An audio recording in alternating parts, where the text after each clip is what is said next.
Hello everyone. तो कैसे हैं आप सब। आज अपन बात करेंगे क्लास 12 हिंदी मीडियम। तो क्लास 12 हिंदी मीडियम की लास्ट क्लास में अपने डिस्कस किया था विद्युत फ्लक्स, इलेक्ट्रिक फ्लक्स। आज अपन क्या करेंगे, मोस्ट इम्पोर्टेंट टॉपिक गाउस का नियम पढ़ेंगे। तो पहले अपन गाउस का नियम समझेंगे, फिर उससे संबंधित कुछ क्वेश्चंस करेंगे। और लास्ट वीडियो में मैंने आपको इलेक्ट्रिक फ्लक्स पर एक न्यूमेरिकल और एक कॉन्सेप्चुअल क्वेश्चन दिया था, तो उसका भी आंसर आज मैं आपको बताऊंगा इस वीडियो के एंड में, ठीक है। और लास्ट में मैं आपको कुछ न्यूमेरिकल दूंगा आपको खुद से करने के लिए। तो आइए देखते हैं क्या है गाउस का नियम, बिल्कुल ध्यान से। क्लास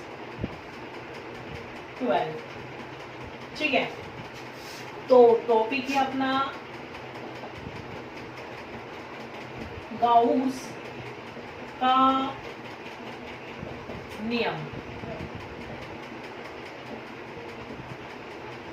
गाउस का अब अपन सबसे पहले ये बात करते हैं कि गाउस का नियम क्या बोलता है, गाउस का नियम कहाँ काम आता है, अपन ये गाउस के नियम को क्यों पढ़ें। ध्यान से सुनो, मैंने आपसे यूं कहा कोई बिंदु आवेश है, ओ बिंदु पर कोई बिंदु आवेश है। बिंदु आवेश का मतलब अपन सब जानते हैं, पहले मैंने आपको बताया था स्थिर आवेश को अपन क्या बोलते हैं, बिंदु आवेश। तो बिंदु आवेश है, मैं आपसे यूं कहूं कि इस बिंदु आवेश से स्मॉल r दूरी पर कोई बिंदु P है। क्या है, कोई बिंदु P है। यहाँ पर आपको इलेक्ट्रिक फील्ड इंटेंसिटी मतलब विद्युत क्षेत्र की तीव्रता आपको ज्ञात करनी है। और अपन ये भी जानते हैं स्थिर आवेश के चारों ओर कौन सा क्षेत्र होता है, विद्युत क्षेत्र। स्थिर आवेश के चारों ओर कौन सा क्षेत्र है, विद्युत क्षेत्र होता है। तो मैं ये जानना चाहता हूं कि इस बिंदु पर विद्युत क्षेत्र का मान कितना है, अर्थात विद्युत क्षेत्र की तीव्रता कितनी है, मतलब इंटेंसिटी कितनी है इलेक्ट्रिक फील्ड की, ठीक है। तो बताएं, ये अपन ने पहले स्टडी किया हुआ है। तो मैंने आपको पहले बताया था कि अगर आपको बिंदु आवेश के कारण किसी बिंदु पर तीव्रता ज्ञात करनी है, तो यहाँ पर अपन क्या मानते हैं, परीक्षण धनावेश को रखा हुआ मानते हैं। फिर दोनों के बीच क्या निकालते हैं, बल। क्या निकालते हैं, फोर्स। फोर्स का फॉर्मूला क्या होता है, K Q1 Q2 upon R², ठीक है।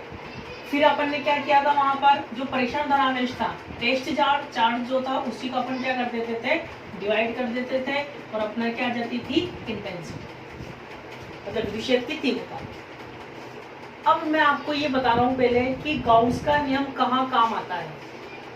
तो बताएं, यहाँ पर बिंदु आवेश के कारण तीव्रता निकालने के लिए मैंने यहाँ पर F/Q0 का फॉर्मूला यूज किया, ठीक है। अब जरा मुझे बताओ, ये जो F है, ये F क्या है, कूलॉम फोर्स। इस F को अपन क्या बोल रहे हैं, कूलॉम फोर्स या कूलॉम बल, ठीक है। F क्या है, यहाँ पर कूलॉम बल है। अब सोचने वाली बात ये है कि अगर आवेश का वितरण आ जाए, आवेश का वितरण अपन ने लास्ट वीडियो में पढ़ा था, कैसा वितरण, रेखीय वितरण भी हो सकता है, पृष्ठीय वितरण भी हो सकता है, linear charge density, surface charge density, और आयतनीय वितरण भी हो सकता है, मतलब वॉल्यूम चार्ज डेंसिटी। अगर आवेश का वितरण है, मतलब आवेश फैला हुआ है, तो उस केस में अगर आपको तीव्रता ज्ञात करनी है, तो वहां पर अपन ये वाला फॉर्मूला काम नहीं आएगा, क्योंकि कूलॉम का नियम क्या होता है, स्थिर आवेश पर लागू है, मतलब बिंदु आवेश पर लागू है। किसी एक आवेश के कारण अगर आपको तीव्रता निकालनी है, तो आप ये फॉर्मूला लगाएं, कोई प्रॉब्लम नहीं है, कूलॉम बल ला देगा, कोई दिक्कत नहीं है इसमें। अगर आपको बोलते हैं आवेश का वितरण है, मतलब आवेश फैला हुआ है, उस केस में आपसे बोले कि किसी बिंदु पर विद्युत क्षेत्र की तीव्रता निकालिए। जैसे एग्जांपल में लूं,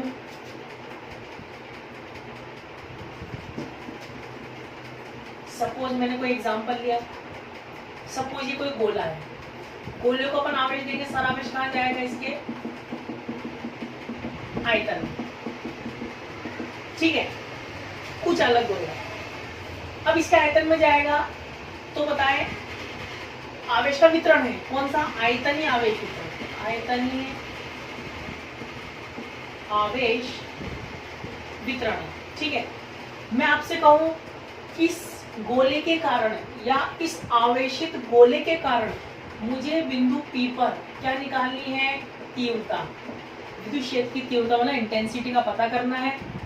तो इस केस में अपन क्या करेंगे, ये वाला फॉर्मूला नहीं लगा सकते। कौन सा फॉर्मूला लगाएंगे अपन? गाउस का नियम। तो उस केस में कौन सा नियम काम आएगा आपके? गाउस का नियम। तो याद रखें, आवेश वितरण के कारण, आवेश वितरण के कारण किसी बिंदु पर विद्युत क्षेत्र की तीव्रता ज्ञात करने के लिए ही अपन किसका उपयोग करते हैं? गाउस के नियम का।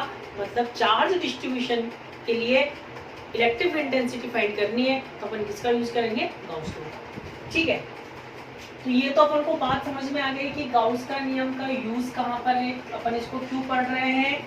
आवेश वितरण के कारण तीव्रता निकालने के लिए इसका अध्ययन किया जाता है, गाउस के नियम का।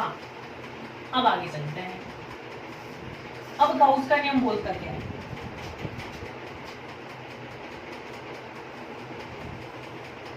गाउस का नियम, ठीक है। अब अपन देखते हैं कि गाउस का नियम बोल क्या रहा है, क्या बोलता है गाउस का नियम। तो ध्यान से सुनिए।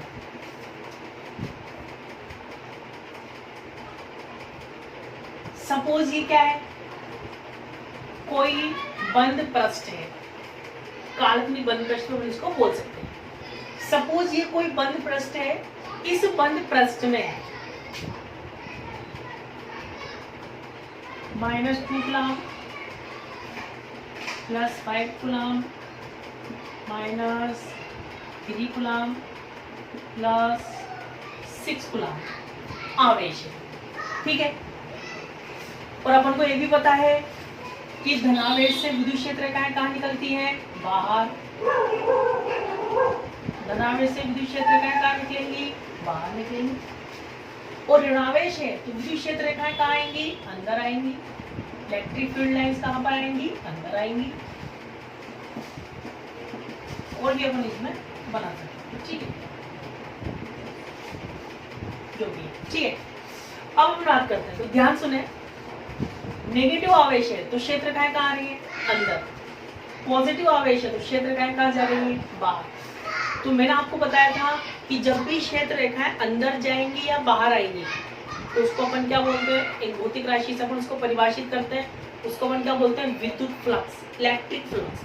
रेखाओं का बाहर जाना या अंदर आना, उनकी जो संख्या है उनके अपन क्या बोलते हैं? मतलब परिणामी जो संख्या है उसको अपन क्या बोलेंगे? Electric flux. तो ध्यान से सुनिए। फाई किसको दर्शाएगा यहाँ पर? इलेक्ट्रिक फ्लक्स को। तो गाउस का नियम क्या बोलता है? किसी काल्पनिक बंद पृष्ठ से, किसी काल्पनिक बंद पृष्ठ से गुजरने वाला फ्लक्स, किसी काल्पनिक बंद पृष्ठ से गुजरने वाला फ्लक्स, उस बंद पृष्ठ में जितने भी आवेश हैं, -2 कूलम, -3 कूलम, +5 कूलम, +6 कूलम, तो उस बंद पृष्ठ में उपस्थित आवेशों के बीजगणितीय योग, बीजगणितीय योग का मतलब जो प्लस में उसको प्लस में लेंगे और जो माइनस में उसको अपन माइनस में लेंगे। ठीक है, तो यहाँ पर +6 कूलम, +5 कूलम, -2 कूलम, -3 कूलम। ठीक है, आवेशों का बीजगणितीय योग, इसको मैं सिंपल से क्या लिख सकता हूँ? Summation Q। ठीक है, समेशन मतलब आवेशों का बीजगणितीय योग, Q मतलब आवेश, आवेशों का बीजगणितीय योग। और माध्यम की विद्युतशीलता, विद्युतशीलता किससे दर्शाते हैं? एप्सिलॉन से। अलग अलग माध्यम के लिए इसकी वैल्यू क्या होती है? अलग अलग, अपन को पता है। ठीक है, यहाँ भी क्या कर दूंगा मैं? एप्सिलॉन का डिवाइड कर दूंगा और इसको अपन सोल्व कर लेंगे। जो भी आएगा इसकी वैल्यू पुट कर देंगे, फाई आएगा कि नहीं आएगा? आएगा। तो फाई का फॉर्मूला क्या बना? गाउस के according summation Q upon epsilon. तो पहले अपन यहाँ से परिभाषा बनाएंगे, डायरेक्ट रटने का काम नहीं है, फॉर्मूले से ही डेफिनेशन बनती है, वही अपन बनाएंगे। तो यहाँ अपन ने क्या किया? अपन ने क्या किया? ऊपर क्या है? आवेशों का बीजगणितीय योग, और नीचे क्या है, माध्यम की विद्युतशीलता। और विद्युतशीलता अपन को पता है किसी माध्यम का विद्युत के प्रति व्यवहार क्या कहलाती है, विद्युतशीलता कहलाती है। तो यहाँ क्या बोलेंगे, किसी काल्पनिक बंद पृष्ठ से गुजरने वाला फ्लक्स, किसी काल्पनिक बंद पृष्ठ से गुजरने वाला फ्लक्स उस बंद पृष्ठ में उपस्थित आवेशों के बीजगणितीय योग और माध्यम की विद्युतशीलता के अनुपात के क्या होता है, बराबर होता है। ठीक है, तो अभी तो स्टार्टिंग है, बहुत शानदार टॉपिक है, पहले अपन इतना लिखेंगे।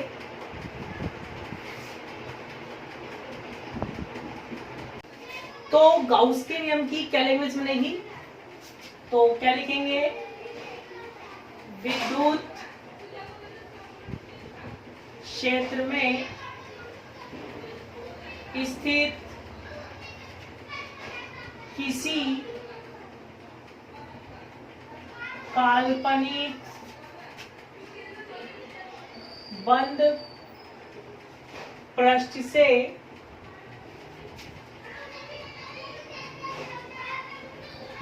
गुजरने वाला कुल विद्युत फ्लक्स उस काल्पनिक बंद पृष्ठ द्वारा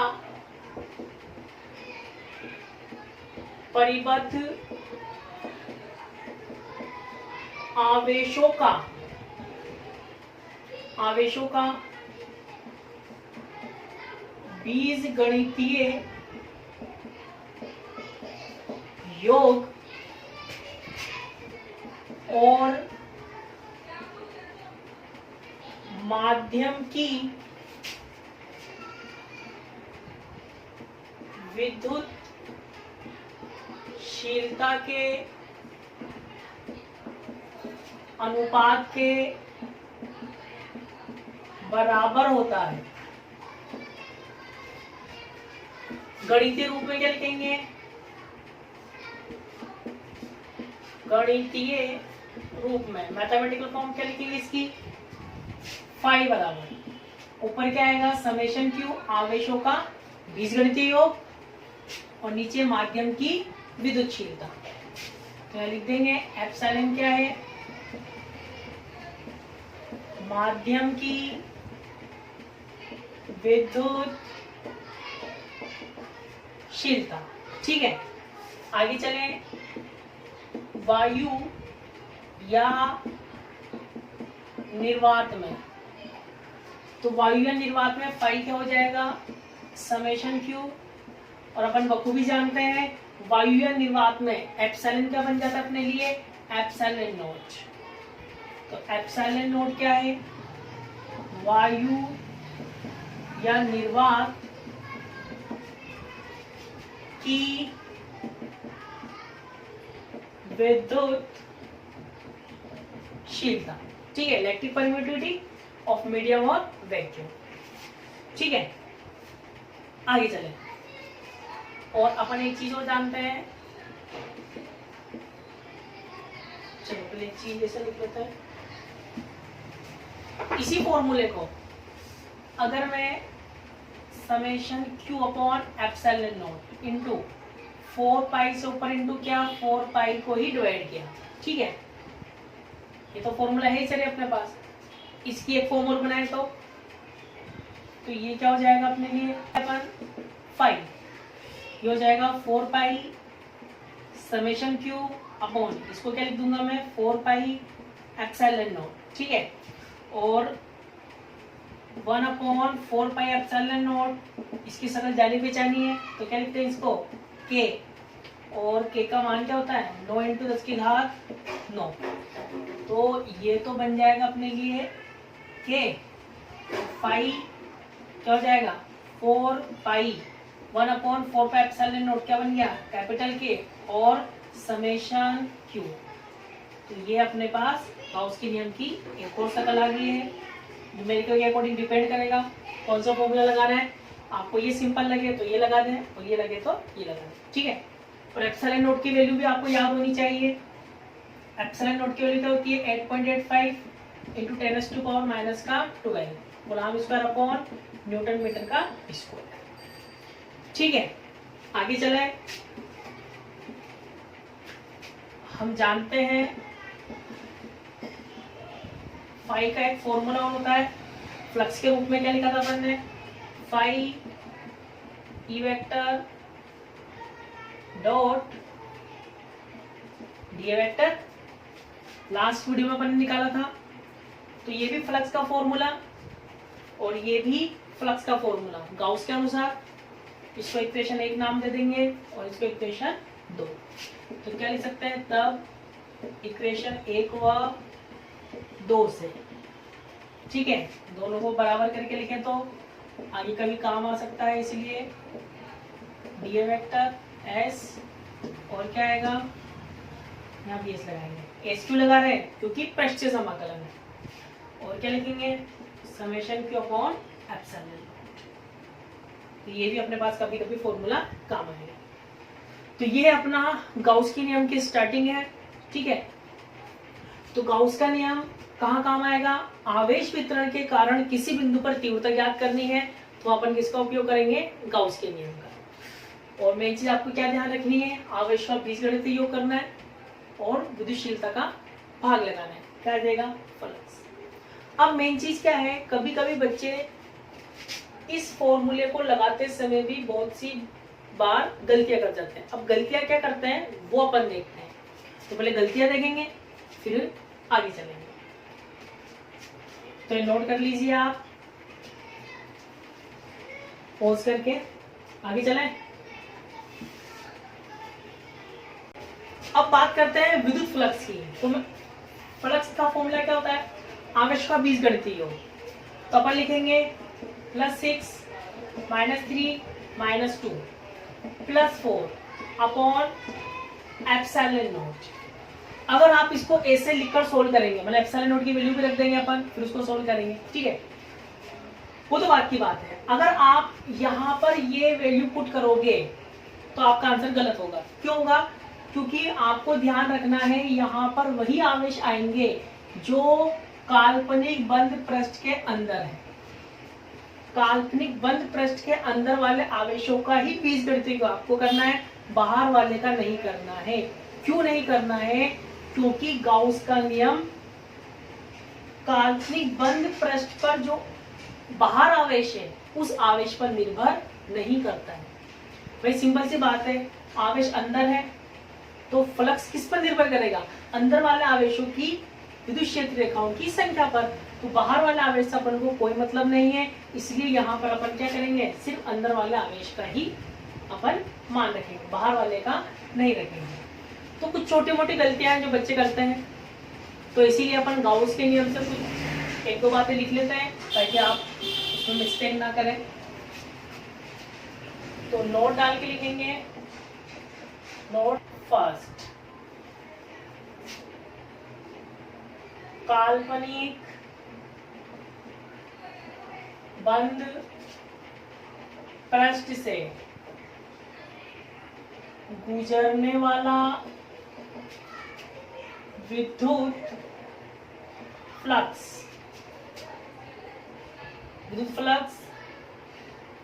बंद पृष्ठ के बाहर उपस्थित आवेशों पर निर्भर नहीं करता। ठीक है, तो ये पहली गलती जो बच्चे करते हैं, ध्यान रखें, बाहर आवेश होगा तो वो अपन को उसका बीजगणितीय योग नहीं करना है। ठीक है, दूसरा नोट देखें। दूसरा नोट क्या है, सपोज ये 2 काल्पनिक पृष्ठ हैं। क्या है, 2 काल्पनिक पृष्ठ वायु में, -2 कूलम प्लस का 4 कूलम माइनस का 5 कूलम, माइनस का 2 कूलम प्लस का 4 कूलम माइनस का 5 कूलम। ठीक है, दोनों काल्पनिक बंद पृष्ठ के आकार और आकृति अलग अलग है। यहां मैं गाउस का नियम लगाऊं तो क्या लिखूंगा, +4 - 2/ε0। आंसर क्या आएगा? 2/ε0। और फर्स्ट नोट क्या बोल रहा है? बाहर वाला आवेश को अपन को नहीं लेना है। ठीक है, इस केस की बात करें क्या लिखेंगे? 5 वो आएगा आंसर 2/ε0। बाहर वाला आवेश को अपन को नहीं लेना है। ठीक है, अब जरा यहाँ देखें, दोनों ही कंडीशन में फ्लक्स क्या है? 2/ε0 2/ε0। तो कहने का मतलब क्या हुआ? दोनों ही कंडीशन में फ्लक्स सेम आ रहा है। इसका मतलब क्या हुआ कि किसी काल्पनिक बंद पृष्ठ से जो गुजरने वाला फ्लक्स है वो काल्पनिक बंद पृष्ठ की आकार और आकृति पर निर्भर नहीं करता है। तो अगला नोट क्या बनेगा? क्या लिखेंगे? काल्पनिक बंद पृष्ठ से गुजरने वाला विद्युत फ्लक्स बंद पृष्ठ की आकृति और आकार पर निर्भर नहीं करता है। ठीक है, अगला नोट जरा अगर अपन देखें, अगला नोट क्या है बताएं? 5 बराबर क्या है? समेशन Q/ε0 या फिर अपन 4π के समेशन Q। ठीक है, क्या अपन को इन दोनों फॉर्मूलों में लैम्डा रेखीय आवेश घनत्व जिसको बोलते हैं, सिग्मा पृष्ठीय आवेश घनत्व, रो आयतनीय आवेश घनत्व, linear charge density, surface charge density और वॉल्यूम चार्ज डेंसिटी, क्या तीनों ही अपन को दिख रहे हैं? क्या नहीं दिख रहे हैं। इसका मतलब क्या हुआ? किसी काल्पनिक बंद पृष्ठ से गुजरने वाला फ्लक्स लैम्डा सिग्मा रो पर निर्भर नहीं करता है, अर्थात आवेश वितरण पर भी निर्भर नहीं करता है। तो क्या लिखेंगे?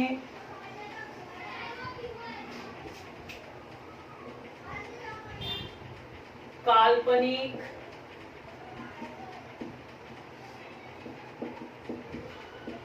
बंद पृष्ठ से गुजरने वाला विद्युत फ्लक्स आवेश वितरण पर निर्भर नहीं करता है। ठीक है, अब फोर्थ नोट जो मैं लिख रहा हूं, फोर्थ नोट अभी तो मैं आपको लिख के बता रहा हूं और आगे मैं उसको डिटेल में डिस्कस करूंगा। अभी अपन इसको डिटेल में डिस्कस नहीं कर पाएंगे। क्यों? क्योंकि वो बहुत बड़ा नोट है, उसको मैं आपको सिद्ध भी करके दिखाऊंगा, प्रूव भी करके दिखाऊंगा। तो अगला नोट क्या है? कभी कभी पूछ लेता है, गाउस का नियम व्युत्क्रम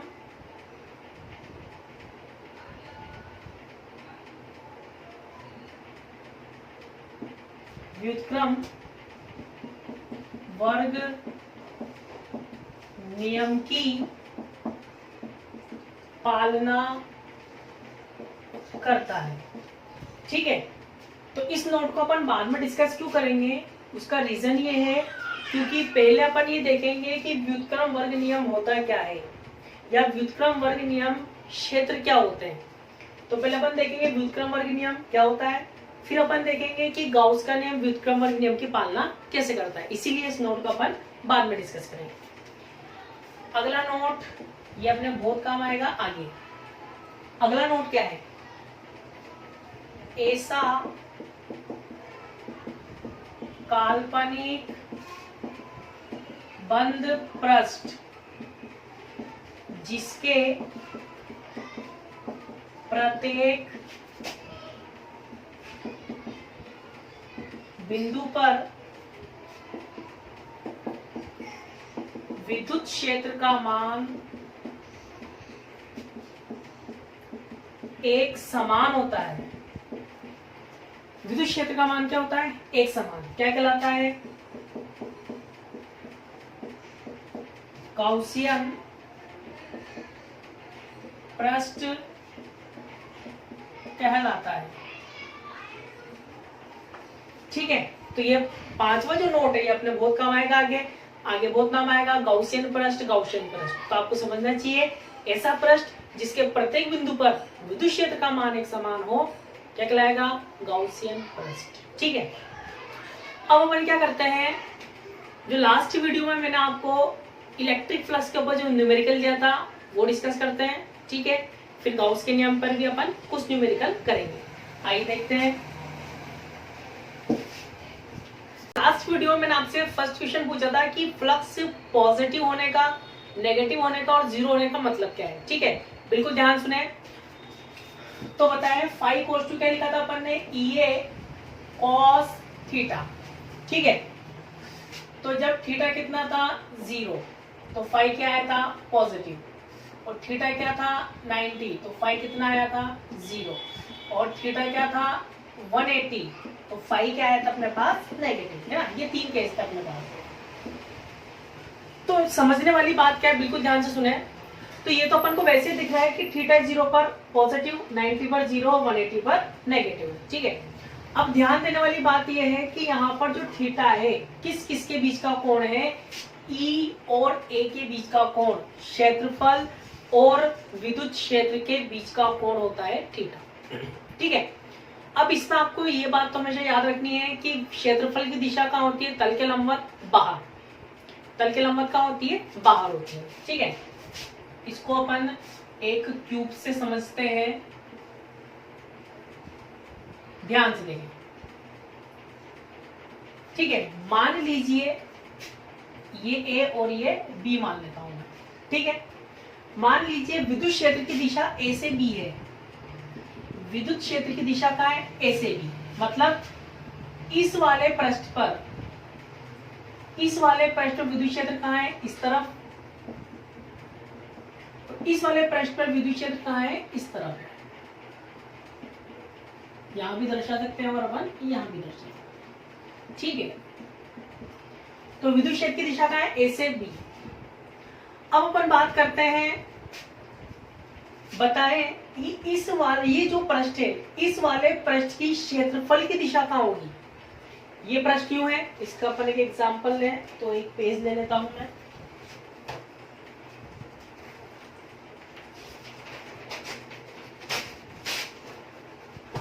ध्यान से देखिए,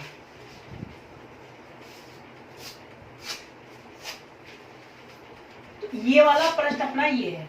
ठीक है, तो इस वाले पृष्ठ में, इस वाले पृष्ठ की क्षेत्रफल की दिशा तल के लंबवत कहाँ होगी? बाहर की तरफ, मतलब बाहर की तरफ। तो क्षेत्रफल की दिशा कहाँ हुई? बाहर की तरफ। चलिए, ए वेक्टर। ठीक है, और ये वाला जो पृष्ठ है, मतलब इस वाले पृष्ठ की, इस वाले पृष्ठ का बाहर वाला हिस्सा कौन सा है? ये। इस वाले पृष्ठ के लिए ये दिशा तो अंदर होगी और ये दिशा कहाँ होगी? बाहर। इस वाले पृष्ठ के लिए ये दिशा बाहर होगी, ये दिशा कहाँ होगी? घन के अंदर जाएगी। तो इस वाले पृष्ठ की बात कर रहा हूं मैं, तो इसके लिए दिशा कहाँ होगी? तल के लंबवत बाहर, तो इसके लिए ये दिशा होगी। ठीक है, तो ध्यान से देखें, इस केस में क्षेत्रफल और विद्युत क्षेत्र विपरीत दिशा में है और इसमें एक ही दिशा में है। ठीक है, तो यहाँ फाई क्या आ रहा है? नेगेटिव, और यहाँ फाई क्या आ रहा है? पॉजिटिव आ रहा है। ठीक है, अब बिल्कुल ध्यान से देखें, पहले मैं इस वाले पृष्ठ की बात करता हूं। क्षेत्रफल की दिशा ध्यान से देखना, ये ब्लैक पेन मान लेता हूं मैं क्षेत्रफल की दिशा, और ये ब्लू पेन होगा अपना विद्युत क्षेत्र की दिशा, मतलब ये होगा अपना E और ये क्या होगा? अपना A। तो ये जो पृष्ठ है, इस पृष्ठ का क्षेत्रफल की दिशा क्या होगी? तल के लंबवत बाहर। बाहर मतलब आपकी तरफ, ये। तो ये तो ब्लैक पेन क्या हुआ? A, मतलब ये हुआ आपका क्षेत्रफल की दिशा तल के लंबवत बाहर। अब जरा मुझे बताइए, ये अपना E है, E मतलब विद्युत क्षेत्र, और आप क्या बोल सकते हो? विद्युत क्षेत्र रेखा है। क्यों? क्योंकि जिस दिशा में विद्युत क्षेत्र रेखाएं होती हैं उसी दिशा में क्या होता है, विद्युत क्षेत्र होता है। तो ये अपना ई है। अगर मैं इस पेन को भी इस पृष्ठ की इस दिशा में रखूं तो इस केस में आप बताएं ई और ए दोनों क्या है, ए की दिशा में, मतलब ये वाली कंडीशन है। ठीक है, तो फ्लक्स क्या होगा, पॉजिटिव। बिल्कुल ध्यान से सुने, है ना, इस वाली कंडीशन में। अगर मैं इस पेन को मतलब इलेक्ट्रिक फील्ड को इस दिशा में कर दूं, आप देख सकते हैं दोनों विपरीत दिशा में है, तो इस केस में ये वाली कंडीशन हो जाएगी। ठीक है, और फ्लक्स क्या आएगा, नेगेटिव। अब ध्यान दें, अब आप मुझे बताएं फ्लक्स नेगेटिव कब हो रहा है, जब ये जो ब्लू पेन है इस पृष्ठ में प्रवेश कर रहा है। ये ब्लू पेन मैंने क्या बोला, विद्युत क्षेत्र रेखाएं। तो जब ये विद्युत क्षेत्र रेखाएं इस पृष्ठ में प्रवेश करेंगी या एंटर होंगी, अंदर जाएंगी, तो उस केस में फ्लक्स क्या होगा, नेगेटिव। और बताइए, और इस वाले केस में बताएं क्षेत्र रेखा पृष्ठ से कहां निकल रही है, बाहर। तो जब क्षेत्र रेखा बाहर निकलेगी तो इस केस में ई और ए दोनों क्या होंगे, एक ही दिशा में होंगे, और फ्लक्स क्या होगा, पॉजिटिव। और जब क्षेत्र रेखा प्रवेश करेगी तो उस केस में ए और ई दोनों क्या होंगे, एक दूसरे की विपरीत दिशा में होंगे, और विपरीत दिशा में होंगे तो फ्लक्स क्या होगा, नेगेटिव। तो कहने का मतलब क्या हुआ, आप नोट की फॉर्म में लिख सकते हैं। क्या लिखेंगे अपन, नोट, जब विद्युत क्षेत्र रेखाएं किसी, इसको भी हटा देते हैं, किसी पृष्ठ में प्रवेश कर रही है तो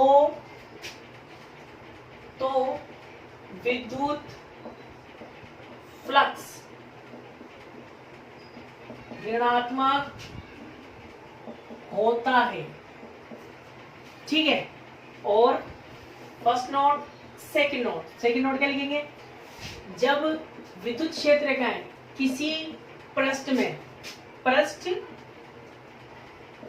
से में क्या बन जाएगा, पृष्ठ से, और प्रवेश का बन जाएगा अपने लिए निर्गत, मतलब बाहर निकल रही हो, निर्गत हो रही हो तो विद्युत फ्लक्स धनात्मक होता है। ठीक है, इसका मतलब फाई इन क्या होगा, नेगेटिव। या यूं बोल सकते हैं प्रवेशित फ्लक्स, मतलब विद्युत क्षेत्र रेखा अंदर आ रही है, विद्युत क्षेत्र रेखाओं का अंदर आना और बाहर जाना क्या कहलाता है, फ्लक्स। तो अंदर आने वाले फ्लक्स को अपन क्या बोलेंगे, फाई इन, और बाहर जाने वाले फ्लक्स को अपन क्या बोलेंगे, फाई आउट। तो आउट तो क्या होगा, पॉजिटिव, और इन क्या होगा, नेगेटिव। ठीक है, अब जीरो कब होगा, जीरो तब होगा जितनी क्षेत्र रेखाएं अंदर आएंगी उतनी ही क्षेत्र रेखाएं बाहर जाएंगी। कहने का मतलब फाई इन और फाई आउट जब दोनों बराबर होंगे, फाई नेट, मान लीजिए 5 रेखा अंदर आ रही है तो प्रवेशित फ्लक्स क्या हो गया, -5, और 5 रेखा ही बाहर जा रही है तो निर्गत फ्लक्स क्या हो गया, +5। कितना आएगा, 0। तो कहने का मतलब क्या है, किसी पृष्ठ में जितनी क्षेत्र रेखा अंदर आ रही है उतनी ही बाहर जा रही है, तो उस केस में फ्लक्स क्या होगा, 0। तो ये था आपके फर्स्ट क्वेश्चन का आंसर। अब बात करते हैं सेकंड क्वेश्चन की, बिल्कुल ध्यान से देखें।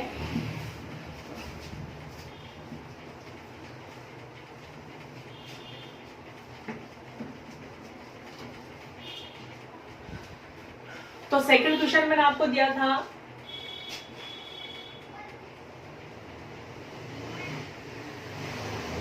एक क्यूब है, इस टाइप के न्यूमेरिकल आपको कैसे करना है बिल्कुल ध्यान से देखें। जिन बच्चों ने खुद से कर लिया है उनका आंसर वो यहाँ पर चेक करें। ठीक है, और ये कितना था अपने पास, 25 सेंटीमीटर। विद्युत क्षेत्र का यहाँ से प्रवेश कर रही थी और यहाँ से निर्गत हो रही थी। ठीक है, चले आगे। ई की वैल्यू क्या थी 100 √x न्यूटन पर कूलम। अब ध्यान से देखें, यहां पर आपको क्या करना है, इस घन से गुजरने वाला नेट विद्युत फ्लक्स निकालना है। अब नेट विद्युत फ्लक्स अपन कैसे निकालेंगे, ध्यान से देखें।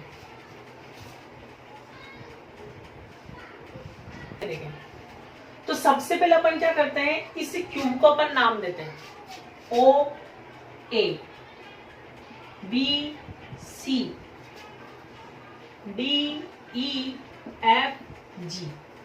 ठीक है, अब यहां पर आपको क्या करना है, ये क्यूब है तो यहां पर आपको दिख रहा है कि यहां से क्षेत्र का अंदर जा रही है, और जब क्षेत्र का अंदर जाती है तो उसको अपन क्या बोलते हैं फाई इन, और इस वाले पृष्ठ से क्षेत्र का कहाँ निकल रही है बाहर, तो इसको अपन क्या बोलेंगे फाई आउट। तो यहां आपको क्या करना पड़ेगा, एक फाई इन फ्लक्स निकालेंगे और एक फाई आउट फ्लक्स निकालेंगे। ठीक है, फिर दोनों का बीजगणितीय योग कर देंगे, मतलब फाई नेट निकालेंगे। कैसे निकालेंगे देखते रहे। सबसे पहले मैं क्या करूंगा, पृष्ठ ओ ए बी सी में प्रवेशित विद्युत फ्लक्स। ठीक है, फाई का फॉर्मूला, फ्लक्स का फॉर्मूला अपन को पता है E डॉट ए वेक्टर। ठीक है, फाई ई ए क्या हो जाएगा cos थीटा। ई की वैल्यू यहां से टिप लेंगे 100 √x। ठीक है, x की वैल्यू क्या पुट करेंगे वो भी मैं आपको भी बताऊंगा। अब यहां बात करते हैं a की। अब जो a है, a क्या है अपने लिए क्षेत्रफल, मतलब जिस पृष्ठ में क्षेत्र रेखाएं प्रवेश कर रही है या बाहर निकल रही है, तो ओ ए बी सी का क्षेत्रफल मतलब एरिया। तो ये जो शेप है कैसी है क्यूब, और क्यूब का जो पृष्ठ है वो कैसा होता है वर्गाकार, वर्ग मतलब स्क्वायर, और वर्ग का क्षेत्रफल क्या होता है भुजा स्क्वायर। तो वर्ग की ये भुजा कितनी है 25, और सभी भुजाएं वर्ग से सभी भुजा क्या रहेगी 25। तो भुजा कितनी है, भुजा है 25 × 25 सेंटीमीटर। सेंटीमीटर को मीटर में कन्वर्ट करना बहुत जरूरी है, क्योंकि फिजिक्स में चलती है अपनी एमके सिस्टम। तो एमके सिस्टम में चेंज करने के लिए सेंटीमीटर को मीटर में बदलेंगे 10⁻² से इंटू 1। तो ये क्या हो गया, भुजा का स्क्वायर आएगा, तो 25 × 10⁻² का होल स्क्वायर। ठीक है, वो कौन सा फ्लक्स है प्रवेशित फाई इन। तो सिंपल सा अगर आप चाहो तो यहाँ पर cos 180 रखेंगे, तब भी वैल्यू क्या आएगी नेगेटिव, या फिर रख लो क्षेत्रफल की दिशा कहाँ है बाहर, और ई कहाँ पर है अंदर। ठीक है, तो इस केस में cos क्या हो जाएगा 180। आगे चले, फाई इन 100 √। अब आपको यहाँ पर ये ध्यान देना है, बिल्कुल ध्यान से देखना है। और x की वैल्यू में क्या पुट करूंगा, x की वैल्यू अपने पास आएगी जिस पृष्ठ का आप फ्लक्स निकाल रहे हो उस फ्लक्स की मूल बिंदु से दूरी। एक बार फिर सुन लें, जिस पृष्ठ का फ्लक्स निकाल रहे हैं उसकी मूल बिंदु से दूरी है आपकी x। बताएं किसका निकाल रहे हैं, ओ ए बी सी का। और ओ ए बी सी तो खुद ही मूल बिंदु पर रखा हुआ है, देखिए मूल बिंदु पर रखा हुआ है। और न्यूमेरिकल में भी आपको लिखाया गया था कि ऐसा वर्ग जिसका एक पृष्ठ मूल बिंदु पर रखा गया है। तो जब ये मूल बिंदु पर ही रखा गया है तो इसकी मूल बिंदु से दूरी क्या होगी 0, जबकि इस वाले पृष्ठ की मूल बिंदु से दूरी क्या होगी ये वाली, ये होगी या फिर ये होगी। ये 25 है तो ये भी क्या होगी 25 सेंटीमीटर। तो इस वाले पृष्ठ की मूल बिंदु से दूरी कितनी है 25 सेंटीमीटर। पर अभी अपन इसकी बात कर रहे हैं, तो इस वाले प्रश्न की मूल बिंदु से दूरी कितनी है? 0। तो यहाँ क्या रखूंगा मैं? x की वैल्यू 0। ठीक है, और ये क्या है? 25 इंटू 10 की पावर -2 का होल स्क्वायर cos 180 की वैल्यू -1। तो बताएं 0 का रूट 0, पूरी वैल्यू क्या हो जाएगी? 0। अगर मैं चाहता तो स्टार्टिंग में इसको 0 कर देता। अगर स्टार्टिंग में अपन इसको 0 कर देते तो अपन को ये पता नहीं चलता कि वैल्यू कैसे कैसे अपन को पुट करनी है, इसीलिए थोड़ा डिटेल में गए अपन। फाई इन कितना आ गया आपके पास? सीधा सीधा 0 आ गया, न्यूटन मीटर स्क्वायर पर कूलम। तो ये आपका आधा न्यूमेरिकल होगा। अब आधा आपको खुद करना है, मतलब आप बताएं तो क्या लिखेंगे? ई डी या क्या लिखेंगे?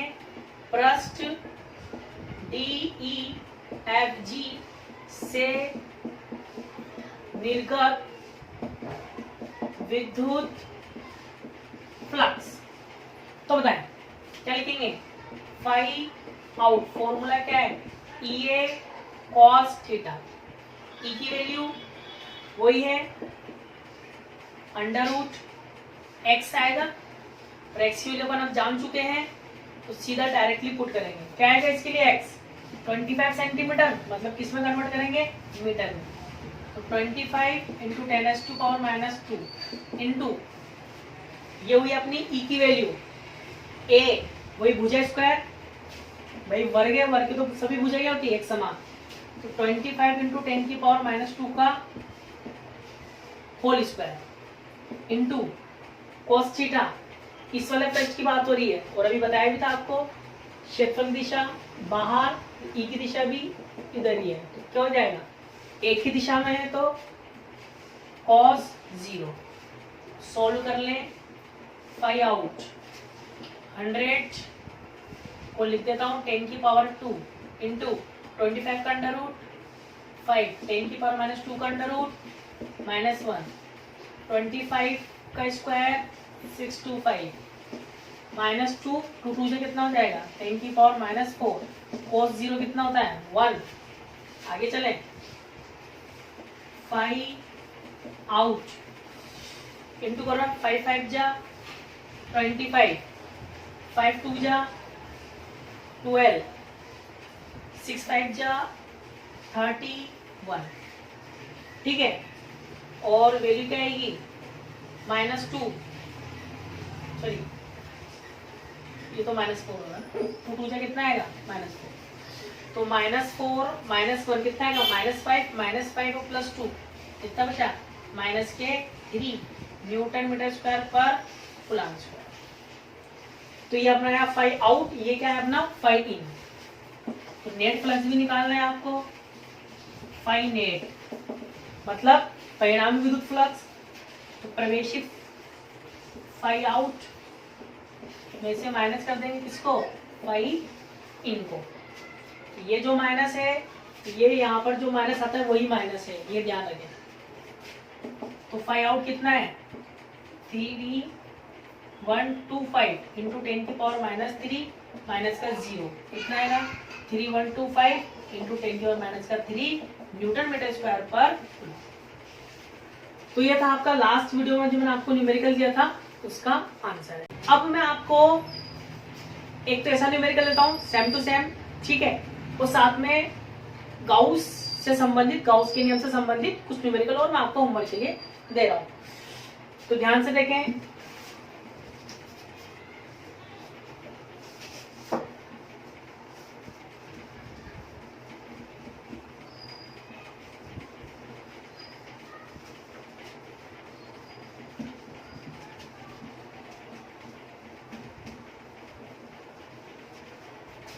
तो ध्यान से देखें। क्वेश्चन क्या है?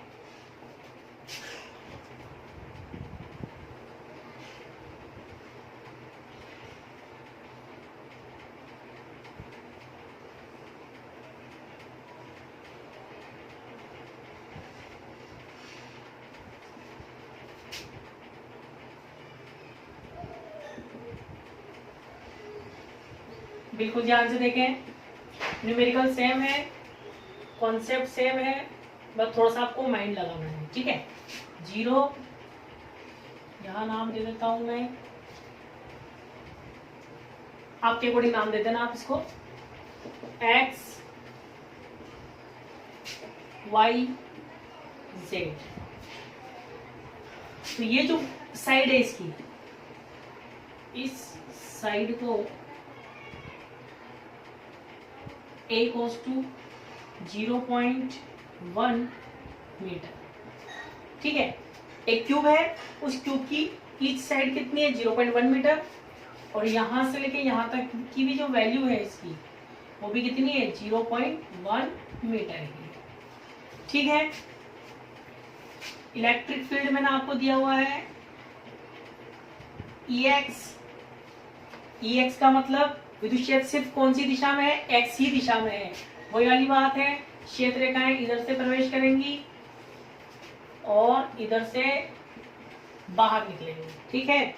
तो EX की वैल्यू है अल्फा अंडर रूट एक्स, जहां अल्फा क्या है आपके पास 800 न्यूटन मीटर की पावर 1/2 अपॉन कूलम, ठीक है। और EY और EZ कितना है आपके पास 0। तो आपको क्या करना है,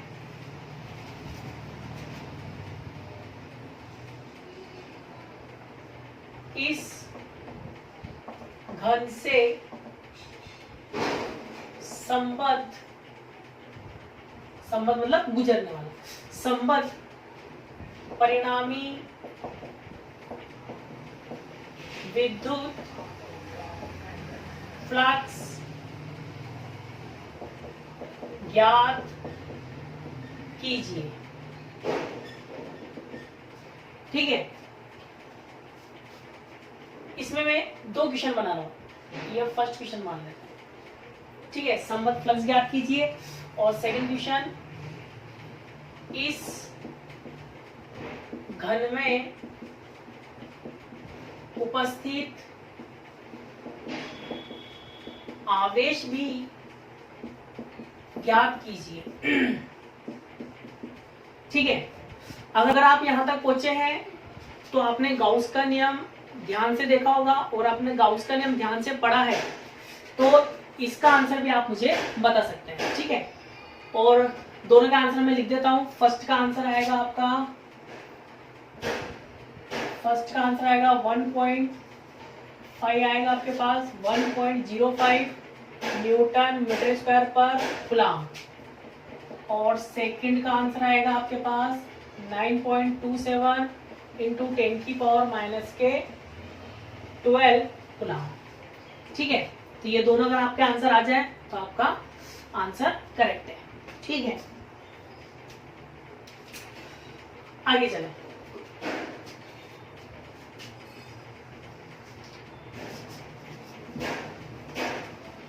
कुछ क्वेश्चन और दे रहा हूं मैं आपको, ये भी आपको करना है।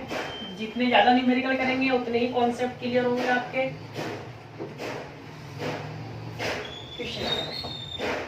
ध्यान से देखें, ये जो क्वेश्चन मैं आपको बता रहा हूँ ये कंपटीशन एग्जाम में भी, नीट में भी कई बार रिपीट हो चुका है, तो बिल्कुल ध्यान से देखें।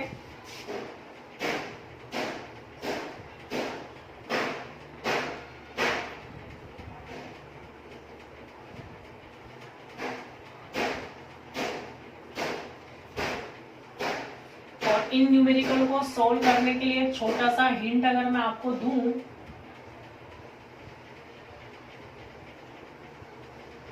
तो देखो,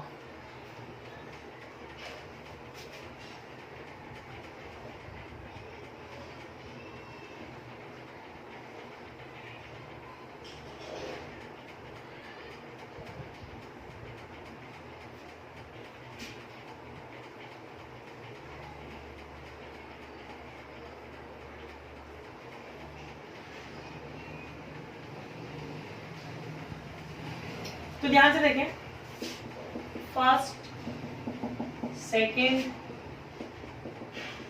थर्ड, 4। ठीक है, फर्स्ट केस में जो चार्ज है वो रखा हुआ है सेंटर पे plus Q charge, second case में कॉर्नर पे है plus Q charge, third case में लाइन पर है plus Q charge, fourth case में सरफेस पर है प्लस क्यू।